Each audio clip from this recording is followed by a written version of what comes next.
বাংলা সাহিত্যের রহস্য জগতে এক অমর নাম ডক্টর নিহার রঞ্জন গুপ্ত। চিকিৎসক, ঔপন্যাসিক এবং এক অনন্য রহস্য কাহিনীকার। 1911 সালে তার জন্ম। তিনি কলমের ডগায় সৃষ্টি করেন কালজয়ী গোয়েন্দা চরিত্র কিরিটি রায়। আজ আমরা এসেছি তার লেখা ভয়ঙ্কর এক কাহিনী নিয়ে, যেখানে হঠাৎ ঘটে যাওয়া এক ঘটনা ছড়িয়ে দেয় আতঙ্ক আর হিংস্র রহস্য। শুরু হচ্ছে নিহার রঞ্জন গুপ্তের লেখা আকস্মিক। কথা হচ্ছিল আমাদের এক বন্ধু বিভূতিকে নিয়ে। প্রায় 10-12 দিন আমাদের আড্ডায় সে অনুপস্থিত, কোনো খবর পর্যন্ত নেই। অথচ দলের মধ্যে সেই সব থেকে বেশি আড্ডাবাজ। রোজকার মতো আমরা আমাদের ক্লাব ঘরে এসে সেদিনও সন্ধ্যায় জমায়েত হয়েছি, এবং কখন যে আকাশ ভেঙে বৃষ্টি শুরু হয়েছে তা টেরও পাইনি। আর সেটা আমাদের খেয়াল হলো রাত 9:30 নাগাদ। না, এবার উঠলাম রে, এই বলে আমি দরজাটা খুলতেই যে দৃশ্য চোখে পড়ল, তাতে আমি আবার দরজাটা বন্ধ করে দিলাম। ঝমঝম করে তখনও বাইরে বৃষ্টি ঝরছে এবং ঘন কুয়াশায় চারিদিক একাকার হয়ে গেছে। ক্লাব ঘরের পিছনে সমস্ত গলিটা জলে ডুবে গেছে। আর একটা মজার বিষয় হলো, আমাদের কারোর সাথেই কোনো ছাতা বা ওয়াটারপ্রুফ কিছুই নেই, অথচ বের হওয়ার সঙ্গে সঙ্গেই একেবারে স্নান করে যেতে হবে। তাই আর কোনো উপায় না পেয়ে সকলে আবার জাঁকিয়ে বসলাম। তাহলে বেরোনো যখন যাবেই না, তখন বেশ একটা ভূতের গল্প শোনা যাক। সরোজ ভাই, একটা জমিয়ে ভূতের গল্প বলো তো দেখি। আমাদের মধ্যে সরোজই সাহিত্যিক, তবে সে শুধু সাহিত্যিকই নয়, চমৎকার গল্প বলারও তার একটা বিশেষ ক্ষমতা আছে। তবে মহিনের প্রস্তাবে বাধা দিল দিব্যেন্দু। না, আবার ভূতের গল্প কেন রে ভাই? বরং সচিনের নতুন কোনো ম্যাজিক দেখা যাক। হ্যাঁ, সেই ভালো। সচিন, শুরু করে দেখি, একটা বেশ জম্পেশ ম্যাজিক দেখাতো ভাই। আমাদের দলের মধ্যে সচিন অ্যামেচার ম্যাজিশিয়ান না হলেও ম্যাজিকে সত্যিই তার বাহাদুরি ছিল। আশ্চর্য রকমের ম্যাজিক দেখিয়ে সে বহুবার আমাদের তাক লাগিয়ে দিয়েছিল। এদিকে ঘরের এক কোণে একটা চেয়ারে বসে সচিন আপন মনে একটা সিগারেট টানছিল। আমাদের প্রস্তাবে সে সিগারেটে একটা টান দিয়ে বলল, তা ম্যাজিক যে দেখাবো, তার জিনিসপত্র কোথায়? হ্যাঁ, শুনি। এবার ঠাট্টা করে সরোজ বলল, জিনিসপত্র না হলে বুঝি তুই ম্যাজিক দেখাতে পারবি না? তবে কিসের ছাই তোর ম্যাজিক? এবার সচিন বলল, ঠিক আছে, তবে শুধু হাতেই দেখাবো। সচিনের কথা শুনে আমরা সকলেই উৎসাহিত হয়ে উঠলাম। নে, এবার ঘরের আলোটা নিভিয়ে দে দেখি। সচিনের কথা মতো আমি ঘরের আলোটা নিভিয়ে দিলাম। এবার একটা মোমবাতি জ্বালিয়ে টেবিলের উপর রাখলাম।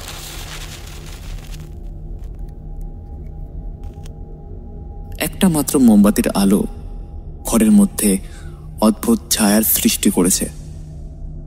বাইরে তখনও সমানের বৃষ্টি পড়ছে, আর সচিন তখনও তার পূর্বের আসনেই বসে আছে। আমরা সকলে ঘরের মধ্যে বেশ উৎসাহিত হয়ে বসে আছি।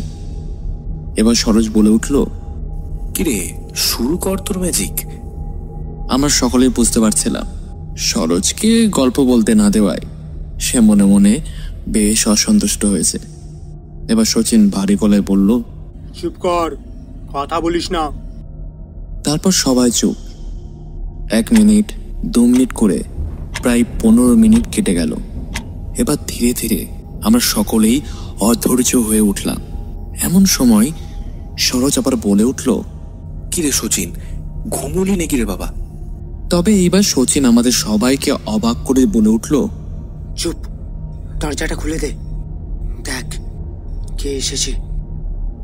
এবার আমরা সকলেই খেয়াল করলাম ঘরের বাইরে ছপ ছপ শব্দ,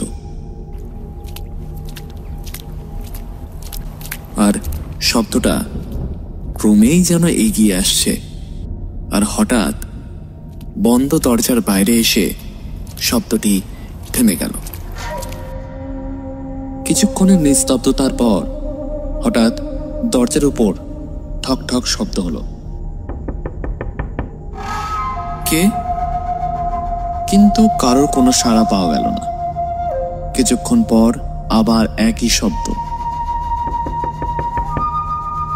এবার আমি উঠে গিয়ে দরজা খুললাম, আর দরজা খোলার সাথে সাথে একবার বিদ্যুৎ চমকালো।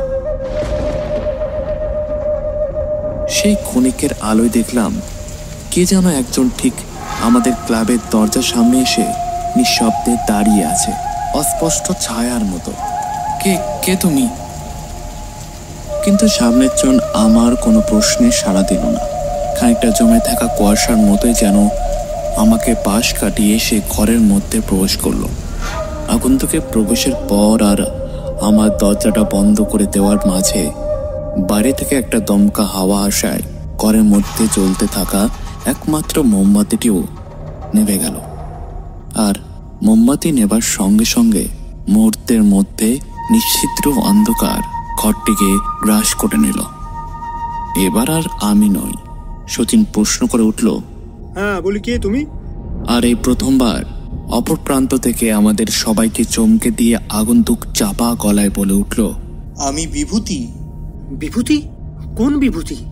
বিভূতি চক্রবর্তী। এমন সময় আমি হাত বাড়িয়ে দেওয়ালে আলোর সুইচটা টিপলাম। খট করে একটা শব্দ হলো মাত্র, কিন্তু ঘরে কোনো আলো জ্বলল না। আর ঠিক সেই মুহূর্তে আমার মনে হলো কে যেন আমার ঠিক পিছনে দাঁড়িয়ে আমার ঘাড়ের কাছে একটা দীর্ঘ নিঃশ্বাস ছাড়ল।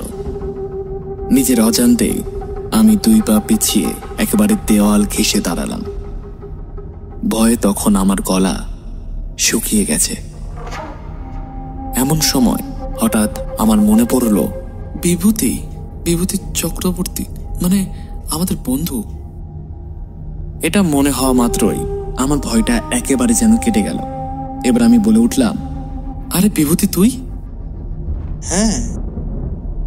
তবে বিভূতির হ্যাঁ বলার মধ্যে কোথাও যেন একটা চাপা কষ্ট লুকিয়ে আছে বলে মনে হলো যেন ও খুব কষ্ট পাচ্ছে কথা বলতে।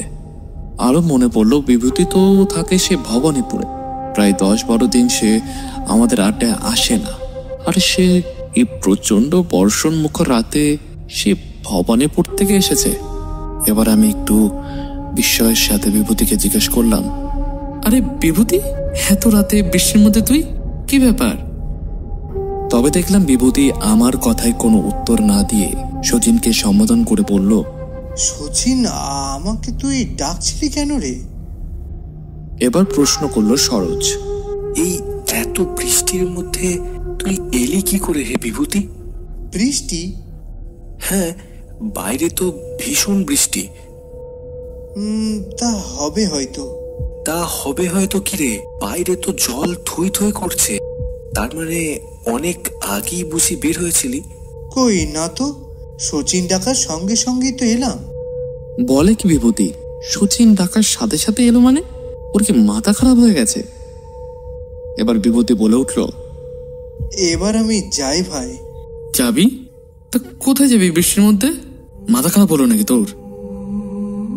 আমার যে বড় কষ্ট হচ্ছে রে, আমি আর ঘরের মধ্যে থাকতে পারছি না, আমি চললাম। এই কথা বলার সাথে সাথে যেন ঘরের দরজাটা আপনা আপনি খুলে গেল। আর ঠিক সেই মুহূর্তে ঘরের আলোটা দপ করে জ্বলে উঠল। কিন্তু কোথায় বিভূতি? আমরা সকলে ঘরে হতভম্বের মতো দাঁড়িয়ে আছি। আমি ছুটে জানলার কাছে গিয়ে ডাকলাম, বিভূতি, বিভূতি, বিভূতি। বৃষ্টি তখন থেমে গেছে। গলির মধ্যে জলও অনেকটা কমে এসেছে। তবে বাইরে কাউকেই দেখতে পেলাম না। কেবল জলের মধ্যে ছপ ছপ শব্দ করে কারোর হেঁটে যাওয়া শব্দ কানে এলো।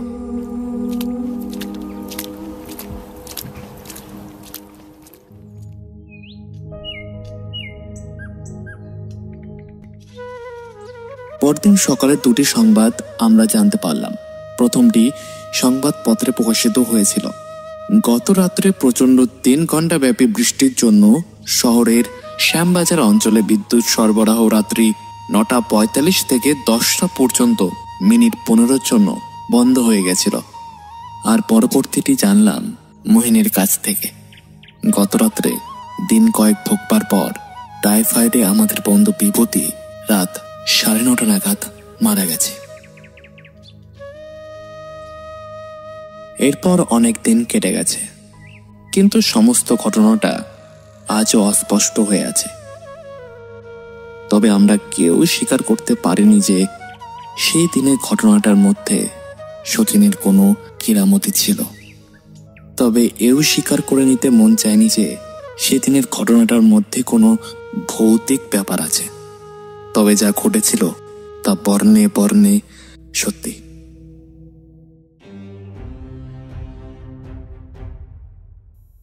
শেষ হলো নিহার রঞ্জন গুপ্তের লেখা আকস্মিক। বিভিন্ন চরিত্রে তমাল, শুভঙ্কর, অগ্রাজ, প্রসূন এবং সাম্য। পোস্টার ডিজাইন এবং সাউন্ড ডিজাইন মিউজিক প্রোডাকশন। গল্পের পরিকল্পনা এবং পরিচালনায় সুমিতা রায়। গল্প পাঠে এবং গল্পের সূত্রধার আমি সাম্য।